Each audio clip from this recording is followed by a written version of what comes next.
నమస్తే, నేను మీ ఎంవి నాయుడు. ఈరోజు విజయనగరం ప్రధానాంశాలు చూద్దాం. అవును, అక్షర సత్యం. కేజీబీవీలో చదివి కొలువులు పొందారు. హోంమంత్రి అనితకు అధ్యయన నివేదిక అందిస్తున్న రామారావు ఒక డాక్టర్, ఒక ఇంజనీర్, ఒక ఎయిర్ హోస్టెస్, ఒక ఆర్మీ, ఇలా ప్రభుత్వ ప్రైవేటు ఉద్యోగాల్లో ఎంతోమంది కళల కొలువులు పొందారు. వ్యాపార రంగంలో ఎదిగిన వారు లేకపోలేదు. వీరంతా ఎవరో కాదు, ఒకప్పుడు కస్తూర్బా గాంధీ బాలక విద్యాలయాల్లో చదివిన విద్యా కుసుమాలు. పేదరికంలో మగ్గిపోతున్న కుటుంబాల్లోని ఎందరో రోడ్డు తేలి ప్రతిభావంతులుగా ఉన్నత స్థానాలను అధిరోహించారు. ఇదంతా ఓ అధ్యయనం ద్వారా వెలుగు చూసింది. గత 20 ఏళ్ళలో విజయనగరం జిల్లాలోని 26 కేజీబీవీలో చదువుకొని సుమారు 7,000 మంది పైగా బయటకు వెళ్లారు. వారిలో 508 మంది స్థితిగతులపై డాక్టర్ రామారావు అధ్యయనం చేశారు. 126 మంది 24.81% ప్రభుత్వ ఉద్యోగాల్లో చేరినట్లు తేలింది. మరో 374 మంది 73.60% ప్రైవేటు సంస్థల్లో కొలువు సాధించారు. మిగిలిన 1.5%లో 7 వ్యాపార రంగంలో స్థిరపడ్డారు.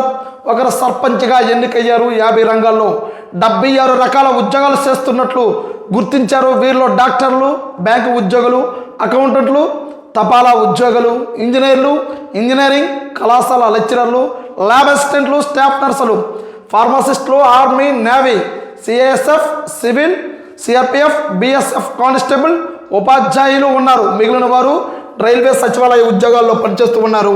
నటన, క్రీడా రంగంలో స్థిరపడిన వారు ఒక్కొక్కరు ఉన్నారు.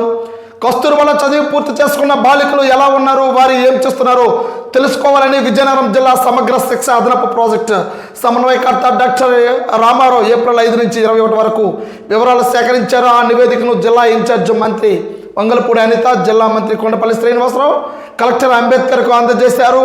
అయితే ఇక్కడ మనం చూస్తూనే ఉన్నాం.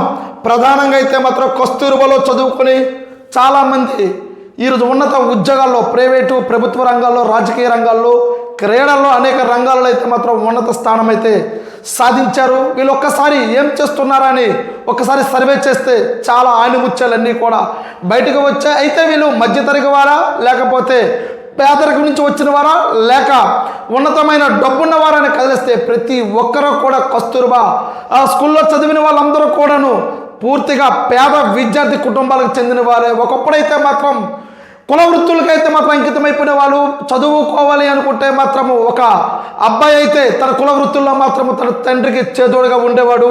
అదే కూతురైతే మాత్రము ఒక అయ్య చేతిలో పెట్టడానికి వయసు రాకముందులే పెళ్లి చేసి పంపించిన పరిస్థితి గతంలో ఉండేది. కానీ ఇప్పుడు ఉన్న ఉన్నత విద్యా ప్రామాణికలు మొత్తం కూడా పూర్తి స్థాయిలో మారాయి.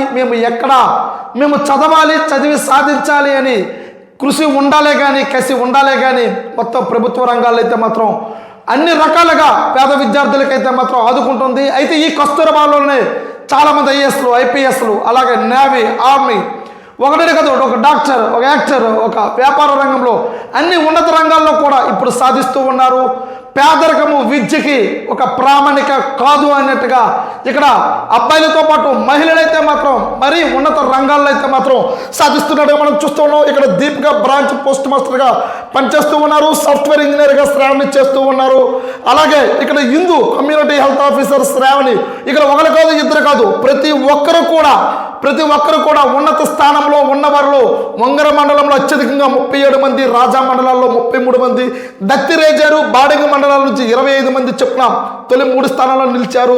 అధ్యయనం చేసేందుకే సమగ్ర శిక్షణ రాష్ట్ర ప్రాజెక్టు డైరెక్టర్ శ్రీనివాసరావు ప్రేరణ కల్పించారని ఏపీసీ డాక్టర్ రామారావు తెలిపారు. రాష్ట్ర వ్యాప్తంగా అధ్యయనం చేస్తే మరిన్ని ఆసక్తికర అంశాలు వెలుగులు చూస్తాయని చెప్పారు. ఇదే విషయాన్ని ముఖ్యమంత్రి చంద్రబాబు నాయుడు, మానవ వనరుల శాఖ మంత్రి లోకేష్ దృష్టి కూడా తీసుకు వెళ్తామని కూడా ఆయన పేర్కొన్నట్టుగా తెలుస్తూ ఉంది. ఇది అంటే అనేక మంది ఆనిముత్యాలందరూ కూడా పేదరికం నుంచి వచ్చిన వాళ్ళే. అది కూడా ప్రభుత్వ రంగాల నుంచే, ప్రభుత్వ పాఠశాలలో చదువుకొని ఇంతమంది ఉన్నత స్థానానికి వెళ్ళినట్టుగా మరింత ఆనిముత్యాలు అయితే బయటపడతాయి, ఒక్కసారి వెలుగు చూస్తాయి అన్నట్టుగా ఇక్కడ తెలుస్తూనే ఉంది. అలాగే ఒకసారి బొబ్బిలి ప్రధాన విషయం ఒకసారి చూద్దాం. బొబ్బిలిపేటపై తేదేపా జెండా పుర అధ్యక్షుడిపై నెగ్గిన అవిశ్వాసం, వైకాపాకు గట్టి దెబ్బ. బొబ్బిలి పురపాల అధ్యక్షుడు సాబు వెంకట మురళీకృష్ణరావుపై మంగళవారం ప్రవేశపెట్టిన అవిశ్వాసం నెగ్గింది. 40 రోజులుగా నెలకొన్న ఉత్కంఠకు తెరపడింది. కొన్ని రోజులుగా పురపాలికలో రాజకీయ ముసలం నెలకొంది. పురాధ్యక్షుడిపై అదే పార్టీకి చెందిన కౌన్సిలర్లు అవిశ్వాసానికి తెర తీయడం, తేదేపుగా మద్దతు పలకడం, ఎవరికి వారే క్యాంపు రాజకీయాలు నడపడంతో ఉత్కంఠంగా మారిన వాతావరణం మంగళవారం ఒక్కసారిగా చల్లబడింది. ఉదయం 11 గంటలకు ఎన్నికల అధికారి ఆర్జీఓ రామ్మోహన్ రావు అవిశ్వాస తీర్మానాన్ని ప్రవేశపెట్టారు. ఎక్స్ అఫీషియా సభ్యుడు ఎమ్మెల్యే బేబినైన్తో పాటు 20 మంది కౌన్సిలర్లు మద్దతు తెలిపారు. ఇందులో తేదేపుకు చెందిన 10 మంది, వైకాపా నుంచి 9 మంది సభ్యులు స్వతంత్ర అభ్యర్థిగా అప్పట్లో ఎన్నికైన వనజ మద్దతు తెలిపారు. అవిశ్వాసానికి మద్దతుగా 21 మంది చేతులు ఎత్తారు. దీంతో వైకాపా నేతలు కంగుతున్నారు. వైకాపా పట్టణ అధ్యక్షుడు రమేష్ నాయుడు ఎన్నికల అధికారితో మాట్లాడేందుకు ప్రయత్నిస్తున్నామని అనడంతో మిండికుండిపోయారు. డిఎస్పీ భవ్యారెడ్డి, సిఎస్ సతీష్ కుమార్ ఆధ్వర్యంలో భారీ బందోబస్తు ఏర్పాటు చేశారు. కమిషనర్ రామలక్ష్మి, తహసీల్దార్ శ్రీను, పలువురు విభాగాలు పాల్గొన్నారు. బొబ్బిలిపేటంపై తేదేపా పరం కావడంతో శ్రేణులు సంబరాలు చేసుకున్నారు. పుర కార్యాలయం ఎదుట బాణాసంచి కలిపారు. ఎమ్మెల్యే బేబినాయన బోడా అధ్యక్షుడు తండ్రి లక్ష్మణుడితో కార్యకర్తలు, అభిమానులు ఒక్కసారి అభినందనలు తెలిపినట్టుగా మనం చూస్తూ ఉన్నాం. బొబ్బిలిపేటంపై తెలుగుదేశం జెండా అయితే మాత్రం ఎగరేశారు.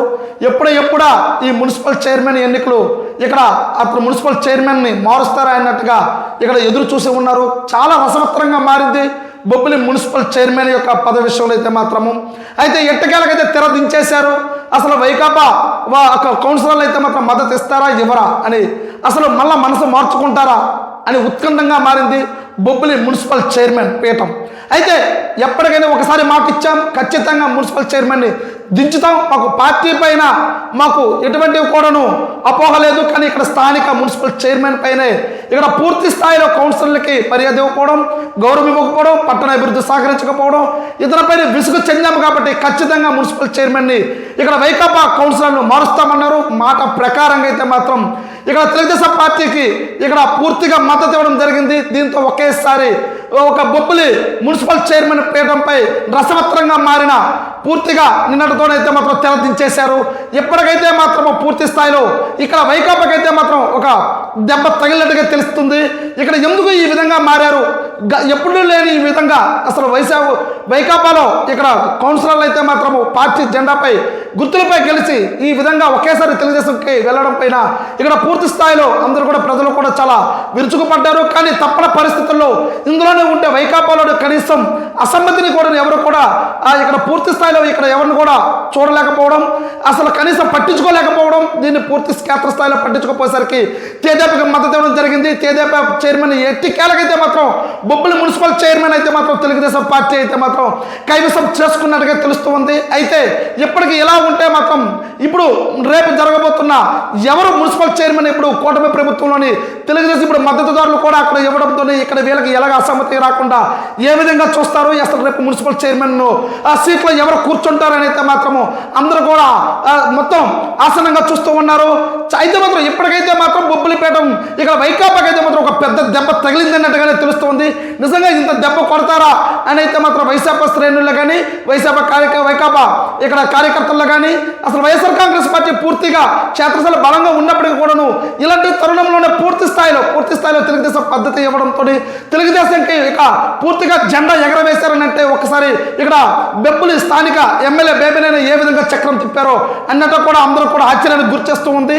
అయితే ఇప్పటికైతే మాత్రం మున్సిపల్ చైర్మన్ అయితే మాత్రం తెలుగుదేశం కైవసం చేసుకున్నట్టు మనకు తెలుస్తూ ఉంది. అయితే రేపు ఎవరు కూర్చుంటారా అనేది కూడా ఉత్కంఠంగా మారుతూ ఉంది. చూద్దాం మరి కొద్ది రోజుల్లో మున్సిపల్ చైర్మన్గా బొబ్బిలిలో తేదేపా ఇప్పుడు కైవసం చేసుకుంది. కాబట్టి రేపు ఆ సీట్లో ఎవరైతే కూర్చుంటారో మున్సిపల్ చైర్మన్ పేరు ఎవరు వస్తుందని అనేది ఆసక్తికరంగా బొబ్బిలి ప్రజలైతే చూస్తున్నట్టుగా తెలుస్తూ ఉంది. చూస్తూ ఉండండి ఎంఈ న్యూస్. నేను మీ ఎంఈ నాయుడు.